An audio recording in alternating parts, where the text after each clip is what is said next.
What's up, y'all? It's Takaya. So today we are going to start on freshly washed and blow dried hair. No product whatsoever. The faux locks I'm going to be using are called Bobbi Boss New Locks. They're 18 inches long and the color 1B/purple. I like this brand of locks because they're really lightweight. It says lightweight on the package actually. We're actually going to be using another color too, which is just straight 1B. So a little bit of black and purple. But yeah, I like these because they look really natural too. And the product I use to braid her hair is called Tropical Roots Twist Cream. It's just a braiding cream. It keeps the hair moisturized and whatnot. And I'm just showing you my parting system. I did the triangle parts, so I just did horizontal parting from ear to ear, and then the diagonal lines to make triangles. To moisturize her scalp, I'm gonna use this Dolly Locks patchouli oil because I love it so much and it smells good and it just moisturizes your scalp really well. So I'm gonna put that on, and now I'm just gonna put most of her hair up so I can start on the bottom row and begin to show y'all how I crochet, attach, hook, I don't know, the dread onto the braid and how I wrap it and everything. Okay, so we're gonna start with the purple one, and what you want to do is you want to find the loop that's on the top of the dread.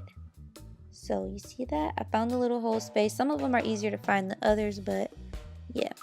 Next, you want to take the crochet hook. I like to have it open for this part. You want to slide it through the root of the braid. I didn't have the braids too tight, but they were pretty tight, but it's still enough room to slide your hook through.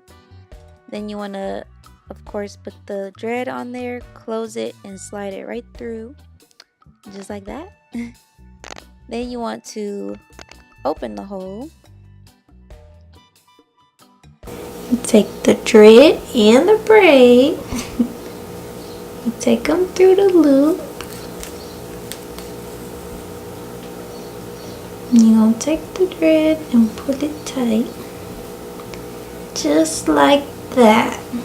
See? Simple, right? Okay, so now what I do is I unravel the dread just a little bit because these come really spiraled, so it makes it easy to kind of unravel it. And I make sure the braid is staying in place. If you notice, I don't move the braid, but I just unwrap the dread and I rewrap it around the braid, if you see what I'm saying. So basically, little by little, as I go down the braid, I unwrap the dread and rewrap it around the braid, keeping the braid in place while wrapping it. I'm making sure that I'm carefully unwrapping it and making sure that when I rewrap it, it's right underneath the locked hair, if you know what I mean. Try not to make any spaces, just wrap it nice and tight so that it covers all of the braid. You don't want it to be too unraveled to where you can see the braid through the dread. And this is what you don't want to do. You don't want to twist, like cross twist as if you're two-strand twisting, because that's not putting the braid inside the dread. If you do this method by unwrapping and rewrapping, you'll make sure that the braid is actually inside the dread once you're done. So yeah, just make sure you're taking your time and you'll be sure to get it.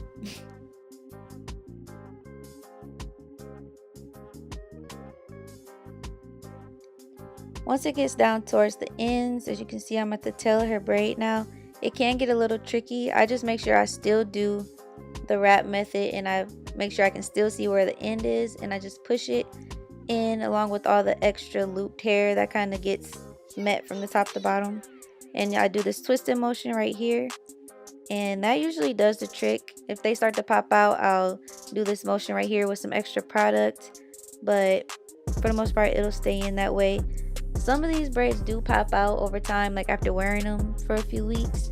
If you're doing like some vigorous swimming or something, this method might not be the neatest in that way, but it's a nice quick style, a quick way to do yourself up a little bit and get a feel for locks. If you're trying to get faux locks before deciding on getting actual dreads, or you just like the style of it. Either way, this is an easy method. I even feel like you could do this on your own.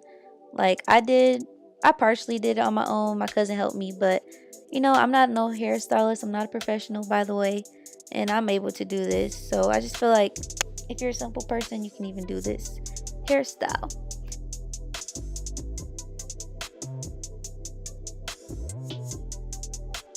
Chuki Beats.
Chuki Beats.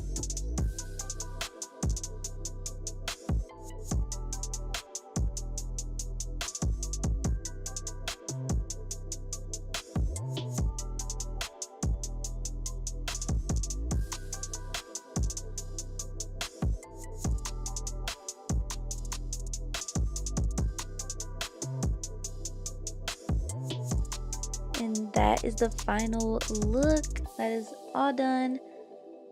It took us about 5.5 hours, but we're here and it is shapopping, okay? Okay, period.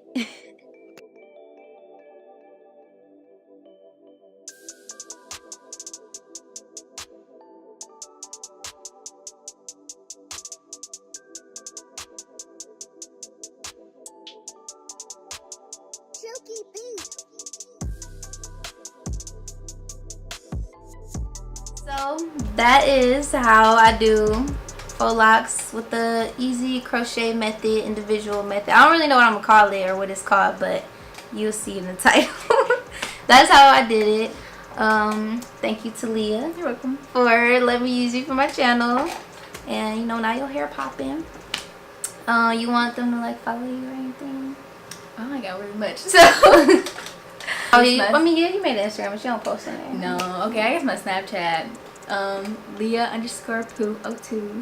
Poo02. Follow her on Snapchat. Follow me on Instagram for more updates on like my locks and just my stories. Because that's what I did when I was posting today's on my story. Everybody was like, oh, that's a good way to do it. Like, you should. So, you know, I share little tips in here on my story. So if you want to catch those in real time, follow me on Instagram at Takaya with the extra A. And I know Marianne want to do this. I had a cameraman helping me film this video. He helped me film some of the shots I couldn't get, y'all. So I'm gonna let him get his little shout out in. This is my little bro. Yeah, that's my sister. And subscribe to me on YouTube, Mari Bands with a Z at the end. Bands, you got them bands. What's well, we gonna put the fam in the description box, y'all. Follow them, and yeah, I hope you enjoyed this video. So thanks for watching. Make sure you subscribe, and we'll see you in the next. Well, I'll see you in the next one. Bye. Retro.